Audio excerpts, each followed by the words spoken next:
I just want to open this meeting with an acknowledgement that we're gathering virtually on the traditional territory of the Coquitlam First Nation, who have lived in and stewarded the Coquitlam watershed since before remembered time. And we're very grateful to their continued stewardship of these lands and waters, and for the wisdom that they've acquired over millennia and continue to share with their partners. So just some housekeeping items. The meeting is being recorded, and it will be posted publicly to our website, particularly the portion of the presentation of this meeting and the questions and answers. After that, we'll stop recording the meeting, and just use the raised hand option to ask a question. I also just want to point out that there are several new faces with us here today, which is really great to see. So let's do a round of introductions. My name is Georgia Ohm, and I'm the coordinator for the Coquitlam River Watershed Society. You might know me as the Roundtable Coordinator and our organization as the Roundtable, but we've recently transitioned to a society. So we'll be going forward as the Coquitlam River Watershed Society. So with that clarification, I'll just hand it over to other folks to introduce themselves. So as you do so, please just say your name. And if you're affiliated with any organization, please share that as well. And then name another person on the list of participants to introduce themselves. So I think I'll start with Jim Allard. Jim, do you want to introduce yourself, please? Yeah, Jim Allard, a member of the aggregate producers of the Pipeline Road gravel area, and pleased to be here today.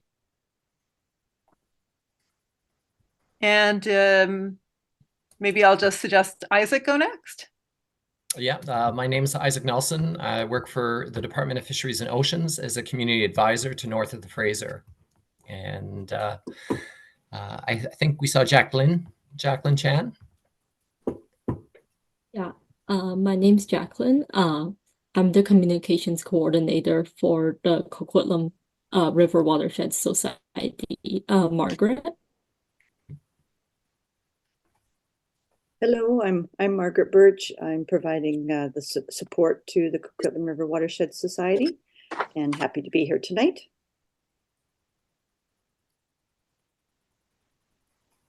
And I'll ask Councillor Makura to introduce herself. Hello, everyone. Thank you for having this meeting today at this time. And my name is Nancy Makura, and I'm a councillor for the city of Port Coquitlam.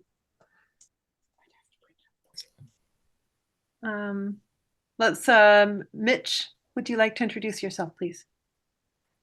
Hey, how are you? This is Mitch, PN chair of the Tri-Cities branch, Engineers and Geoscientists BC, and work on the BMP engineering inspection. How about Dawn? Do you like to introduce yourself?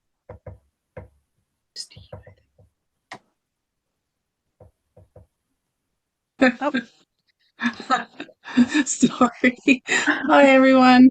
I'm Dawn. I'm Operations Director at Watershed Watch Salmon Society, and we act as the financial trustee for the Roundtable. How about Councillor Kim? Hi, everyone. I am Steve Kim. I'm a councillor with the city of Coquitlam, and I am the alternate council representative for the city on this this society. But good to see everyone, and good to see Colleen behind Jim there.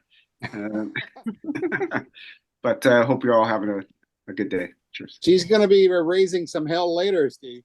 Oh. Good to see everyone. Let's go to Ian, please.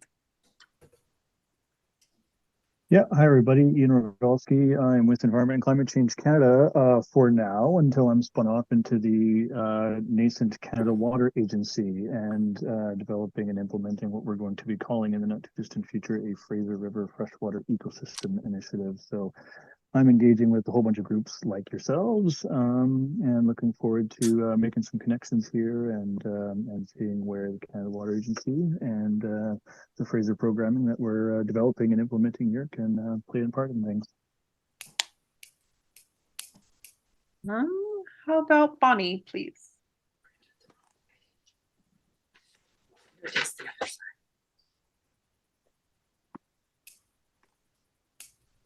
Hi, I'm Bonnie. I was one of the volunteers in Watershed Roundtable, and I'm really happy that I'm now today with you guys. Thank you. Thanks. Yeah. And Anne, one of our first people to join. Anne, could you introduce yourself? Hi, I'm Anne Woosnam. I've been a rep in the stewardship sector for representing Hoyscott Watershed Society. And I see there's a Samsung phone here on the line with us. I'm not actually sure who that is, but perhaps you could introduce yourself. Hi, sorry. This is Elan Park. I'm with Fisheries and Oceans Canada. I'm the partnership coordinator. Apologies, I will be on mute and off video there. Might be not able to get hands-free at certain times. No worries. Elan, could I just want to rename you so if you speak, we can know who's speaking. So it was Elan, E-L-A-N, or? Yeah. E-L-A-N, yeah, last name Park, P-A-R-K, and I'm here supporting Isaac. We are part of the stewardship and partnership group, so we're helping to the community advisors with their stewardship activities going forward. Great, thanks for joining us, and thanks for that. Okay. Can I ask if I missed anybody? I missed actually Alan and Nina, so perhaps you could vote. Nina, could you introduce yourself, please? Yes, good evening, everyone. My name is Nina Bader. I'm ecosystem manager for the BC Water Cluster at Foresight, and we will introduce our initiative after, so I'll speak a bit more about that later, and I'll pass it on to you, Alan. And likewise wear a number of hats in the water space, including with the Working for Watersheds Coalition and with BCIT, but I'm here wearing a strategic advisory hat for Foresight, cleantech accelerator, and we'll chat a little bit more about that shortly. Awesome. Thanks.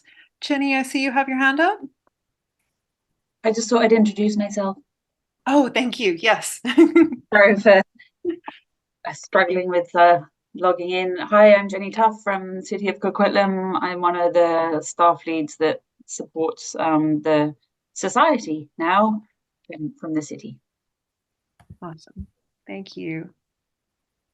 So I know I can't see everybody on the screen at the same time because we have quite a few folks with us. So let me know if I missed anybody. Yes, Kirsten. Thank you. Sorry. Thank you. I'm Kirsten Wilson. I'm owner of Jack CV Construction Limited. We're a civil construction company in Coquitlam, and I sit on the construction sector or represent construction sector. Happy to, if you know any other construction people that are wanting to do that, please let me know. And also sit as an interim board, a director on the board, the Coquitlam River Watershed Society, as an interim director. And that's all. Thank you. Welcome. I mean, thank you for having us. Thank you for joining, everyone.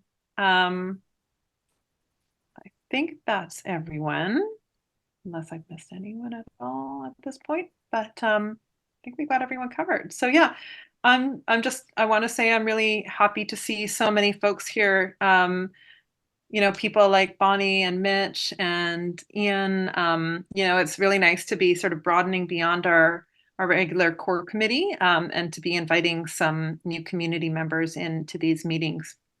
I'll say a little bit more later on in the meeting about how we're going to go forward with community meetings. But for now, I think we should probably just jump right into our presentation. So I'm going to hand the mic over to Nina Bader from Foresight. And she's going to tell us a little bit about the work that she and Foresight does. So, Over to Thank you. Nina. Thank you so much. I really appreciate it. Can I share my screen? Yes, please. Go for it. Okay. I just have to get the right one here. I think this is the one. Okay. Just have to. Can you see this? Yes, I see it. Okay, I just have to slideshow. Okay. Here we go. Okay. So good evening, everyone. Once again, welcome, and it's a pleasure to be here today and talk to you all. This will be a short presentation, 10-15 minutes, and then we are open for questions on the presentation and how we could potentially work and collaborate together in the future. And before I get started, I'd like to acknowledge with gratitude and respect that we are gathered here on the traditional unceded territory of the Musqueam, Squamish, and Tsleil-Waututh nations. We thank the stewards, past, present, and future of this land. So, Alan and I are here today to represent an initiative that was launched by Foresight last year. Foresight is a Canadian cleantech accelerator. So our bread and butter is really the acceleration of new startup, new ideas, and walking them through business plans, setting up company, export, CEO, CFO, investor training. So we have a whole variety of programs we walk them through. But this one is really focusing on another aspect of Foresight's work, and that's ecosystem building. So we launched last February 2023, the BC Net Zero Innovation Network. We call it BCNZIN.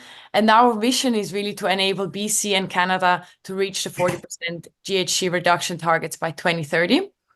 And this initiative is supported by Pacific Can and the Ministry of Energy, Mine and Low Carbon Innovation. And the idea behind this initiative is really to accelerate the development and adoption of net zero and clean technologies, and really the adoption of solution and all the technologies that come either through our acceleration program or that already exist in our ecosystem.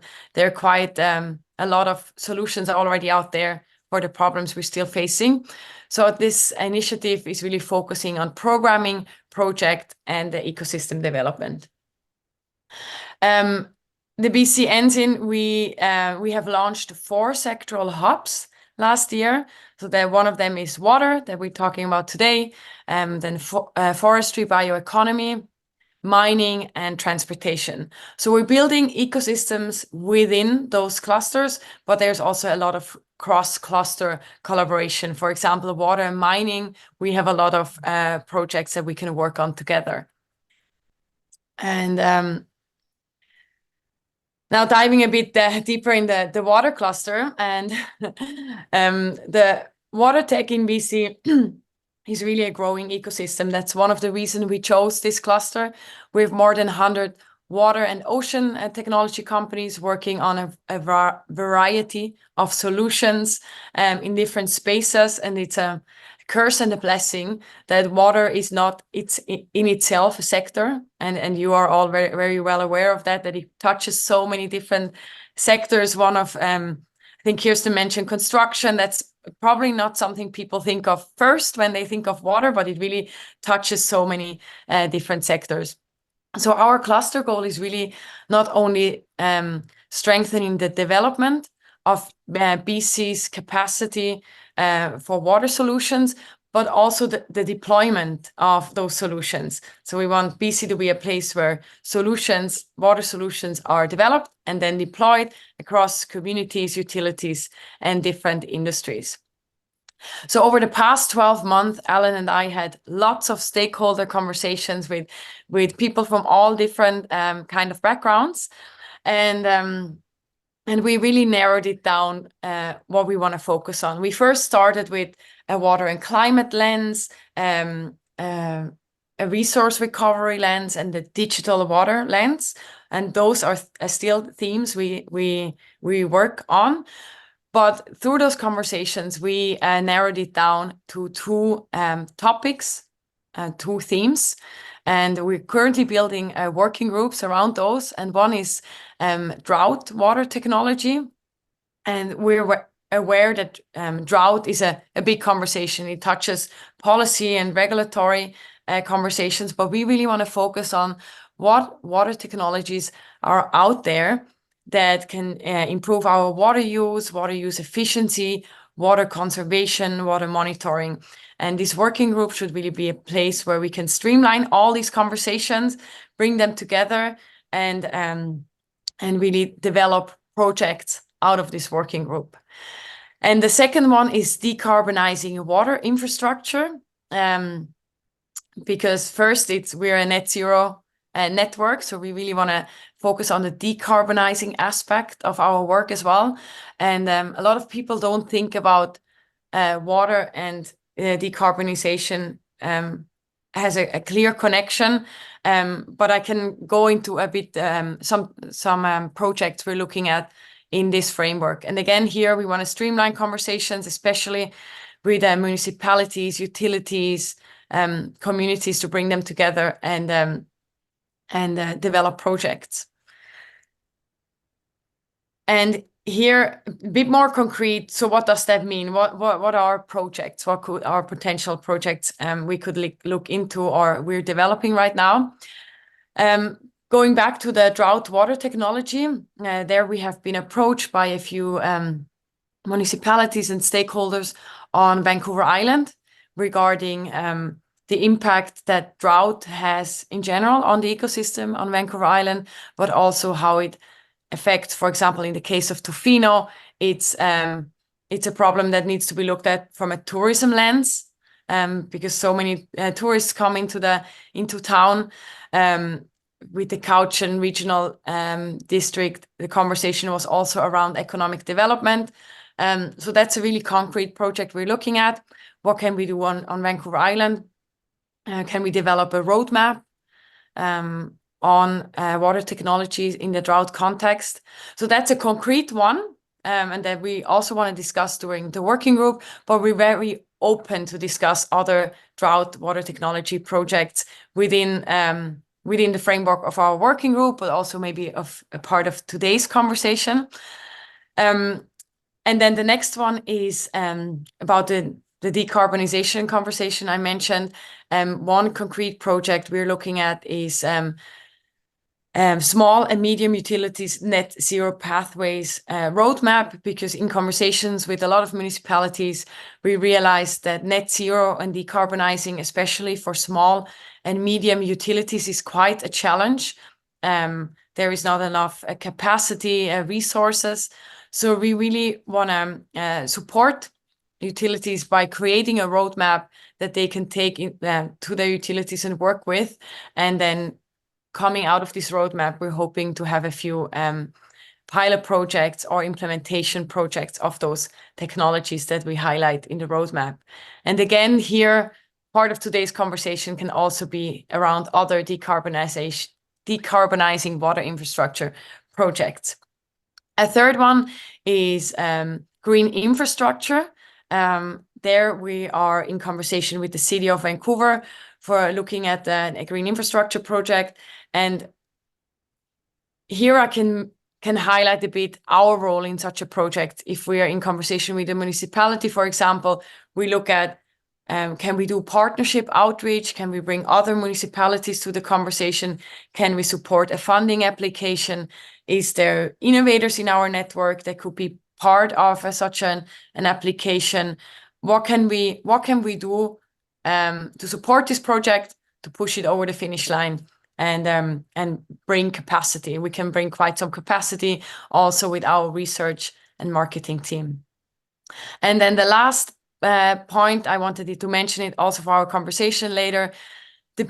Our big goal is really to advance water technology, the development of it, testing, piloting, and adopting it across BC in municipalities, utilities, industries, and watersheds. And now we would like to spotlight a few conversations we're having. One of it is Foresight is part of the Working for Watersheds initiative. And this is an initiative which is a collaboration between industry, government, indigenous communities, and several nonprofit organizations working to protect and restore healthy watersheds across BC. And last year, this initiative published a watershed sector roadmap, and this is really a blueprint that lays out a strategic vision for how we grow and develop BC's watersheds, or the watershed sector, over the next 5 to 10 years. And it identifies near-term innovation, economic development opportunities in BC and beyond. And there are 5 key streams of action. You can see them here: build sector profile and awareness, develop the watershed workforce of the future, grow BC's watershed innovation capacity, and that's where Foresight is working on, then secure sustainable funding and implement watershed policy and governance. And this is, as I said, we're focusing on the third stream of action, and this is something we are in ongoing conversations with the whole initiative, with the team. So I wanted to flag this today, and also happy to answer any questions and how we could continue this conversation. The second one is we collaborated with Invest Vancouver, it's an ongoing collaboration with Invest Vancouver. And Invest Vancouver is Metro Vancouver's economic development leadership service agency, representing 21 municipalities, 1 Treaty First Nation, and 1 electoral area. And their mission is really focused on economic development. And 2 years ago, we collaborated with them on developing a report. It's called the Water Tech, the Metro Vancouver region's untapped clean tech opportunity. And this really highlights opportunities they see in Metro Vancouver, challenges are, for example, that it's a very fragmented sector, that there's a lack of a strong identity, that there is a lack of recognition and few demonstration opportunities in the region. And I go to the next slide so you can, oh, I'm on the wrong. Next slide, so you can scan it in case you want to see the report. And this report really showed us that we need to showcase what's happening in Metro Vancouver, what water technology is already out there, where's opportunities and challenges, and this was quite beneficial for our work. And on the slide before here, you see the different sectors they were looking at, or we were looking at, and all the innovators that are active in those sectors. Yeah. And one of those innovators that we are working on with, and that is part of that report, is FlowLink. And I'm happy that I saw Jenny is online from Coquitlam, because they have been working with FlowLink. FlowLink is an innovator that came out of SFU, Simon Fraser University, and their mission is really to reduce the amount of toxic wastewater discharge from construction sites into receiving environment. So and they had pilots with Coquitlam and Burnaby, and I think ongoing conversations. So that's just as one example of an innovator that is working with Foresight, but is also out there in the ecosystem working on pilot projects. And I think with that, I pass it on to Alan to talk about the Living Lab concept. Yeah, just last quick note from me, and we'll open it up for discussion. One of the things that I think we are most excited about, and we've been chatting with a number of different watershed organizations across BC about, is opportunities for living labs. And what we mean by that is we find that there's this really interesting technology solution space across BC. Often these are technologies that spin out of universities, but we don't really have the setup, the regulatory setup, the physical setup to be able to pilot those technologies in actual watersheds, be they like, hey, here's a new water quality or flow monitoring technology. And yet a lot of those technologies would be really, really useful in our watersheds as we head into say, drought, or other sort of climate risk factors for watersheds. And so what we're really hoping for, and this might be one place where we plant a seed with this group, is there an opportunity to sort of look ahead to say, hey, what are some of the priorities for this watershed? What are the places where data is already being collected, where there's an opportunity to test pilot technologies that are sort of aligned with a certain subset of themes? For us, this would be something that we'd be particularly excited about, and it's been something that we're thinking about quite a bit in the context of drought, just being able to connect the dots more clearly from sort of technologies that are coming out of universities and applications, boots on the ground in watersheds across the province. And we're chatting currently with the Cowichan about potentially a living lab opportunity, as well as the Okanagan about potentially a living lab opportunity. And so our hope is whichever watershed gets there first, that will be a watershed where others can sort of look to them and say, oh, great, like here's a great new, real-time monitoring technology that's being tested in this watershed. We can learn from them and don't necessarily need to replicate that same pilot or demonstration test. So that's it for me, but planting that seed, and we'll open it up for questions if anyone has any. Yes. Yeah. Thank you so much, Alan. With this, we really come to the end of our presentation. Here is our contact information, and we're happy to take any questions, comments on what we just presented. That's fantastic. Thank you so much to both of you. I see Councillor Makura has her hand up. Hi, thank you very much for your presentation. And excuse my naivety, but when you speak about decarbonizing water, what exactly are you doing there? To me, are you taking bubbles out of water? Like what? I'm just curious. It's a little high level. If you can go down a little bit, that would be great. Thank you. Thank you for asking, and I should have mentioned a few more examples. But one is really the one for small and medium utilities. There it's really looking at wastewater treatment, for example. How can we decarbonize the treatment process is one part of it, and the other part is infrastructure, the emissions created by infrastructure. So those are components.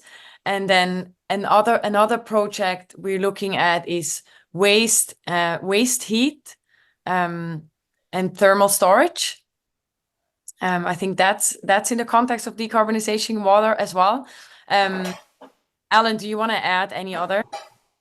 Yeah, just to say this is very infrastructure focused. So I know we've sort of chatted in the watershed context here, but I think a lot of the water related emissions, and there's quite a chunk of water related emissions, whether that's methane that comes off reservoirs, and there's a lot more sort of solution providers looking to see how can we reduce methane coming off hydropower reservoirs, or in particular water treatment and wastewater treatment facilities and infrastructure for municipalities. So it's sort of in areas that we see being tackled globally, but not really on the map yet in the Metro Vancouver region, aside from we've chatted with a couple of groups at Metro Van that are doing interesting things around reducing emissions and capturing sort of some of the nitrous oxides and sulfur dioxides and methane coming off the wastewater treatment plants. Thank you. And I mean, the one thing that comes to mind with me, it's not related necessarily to wastewater treatment. It's more or less to our Blakeburn lagoons. Have you ever been there? To our beautiful park? So there's two bodies of water that are actually an old sewage lagoon, if you will.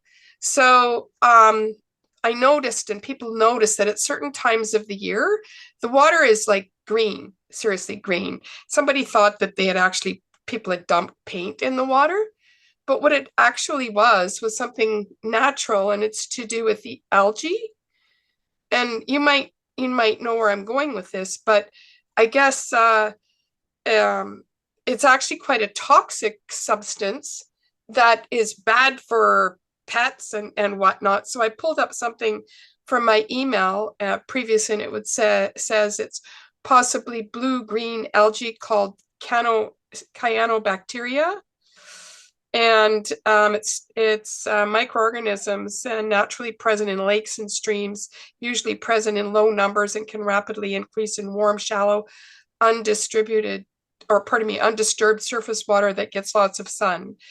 So I guess what happens is these blooms at different times of the year for the algae cause it to go a different color, but the bacteria is very harmful for like pets and dogs and, you know, whatnot. So I don't know. It's probably not the place for, when you mentioned about schools having, maybe doing research. Sometimes we have BCIT, a couple of other different schools that come and do research projects there with birds and bats and whatnot. So I just thought I'd put it out there if there's some kind of study things that you might be possibly interested in that body of water. Ellen, isn't that a similar conversation we had with Duncan, right? Correct. Yeah. Mm-hmm.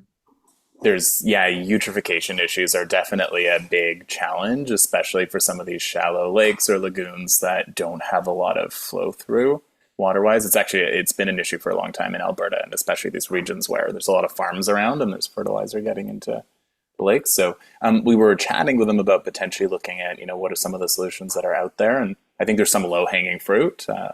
So happy to follow up on that if that's at all helpful and make some connections for you. So one thought was actually it's not really carbonize it, but to make bubbles in it so that it moves the water around. So that's why at first I was struggling with what you were presenting. But thank you for this. It's very informative. Thank you.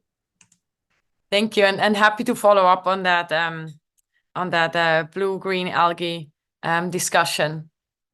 Sure, thank you. And let's see. I see we have a note in the chat from Ann Woosnam. She asks, when you say small utilities, what size do you start at? Good question. So, and Ellen and I just had this conversation today.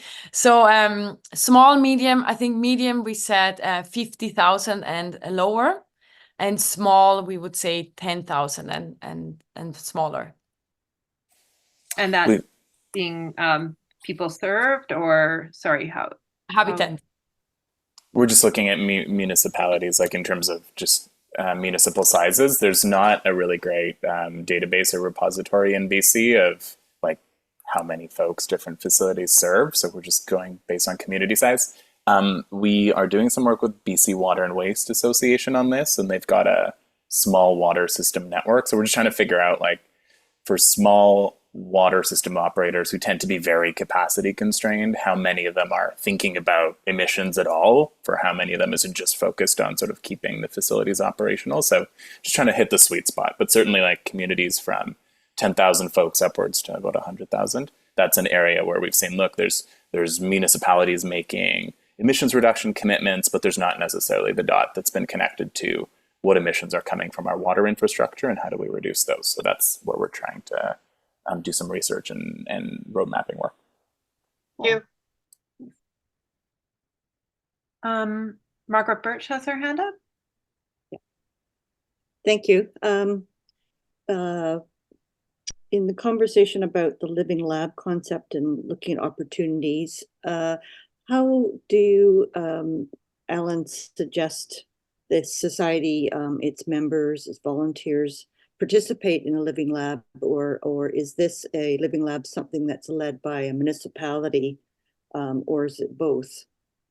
Just trying to put the optics on how we could participate, could be a candidate. Yeah, I'll give you my slightly opportunistic answer, which is I don't know that there's a similar roundtable institution that exists anywhere else in the province. So for most watersheds, I'd say, well, we need to figure out how to bring together the sort of key stakeholders, rights holders for a particular watershed to identify priorities. In this case, this group sort of is a magical convening institution. And so to me, this group would be in the perfect position to say, okay, what are some of our priorities? Where do we see opportunities to more proactively look for technologies? And this would be, Councillor to Makura, to your earlier point of, sometimes we work on projects with BCIT, SFU. This would be an opportunity to more proactively then engage some of those institutions and say, here's what we're looking for, and here's how we would test it. So a little bit more of that, priority mapping, then figuring out where does technology fit in that, and we're happy to support that work. And then connecting the dots by reaching out to some of those research institutions or some of the solution providers we know that are already existing across BC. Thank you.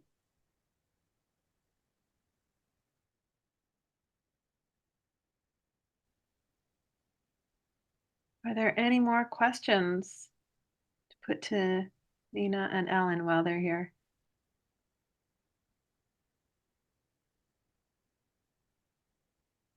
Okay. Oh, sorry, go ahead, No, Nina.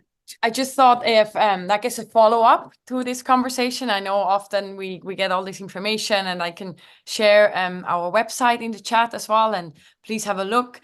And maybe the questions come after. And also for our working groups, as I mentioned before, we are currently developing them, reaching out to people if they would be interested in being part either of the drought working group or the decarbonizing water infrastructure. So if one of you is interested in joining such a working group to be part of the conversation, we're reaching out right now, and we're hoping to have the first meeting in probably end of April. So please reach out, and if you have any questions, I'll put my email also in the chat. So please feel free to reach out with any follow-ups. Great. Well, thank you. Thank you so much for that presentation and for offering to, help sort of be a convener and a supporter of the work that we do. So yeah, hope that we can work together in the future and find a project that we can all work on. Thank you so much for having us. It was a pleasure to speak to the group, and it's great that roundtables like this happen, and that we could be part of it. So thank you so much.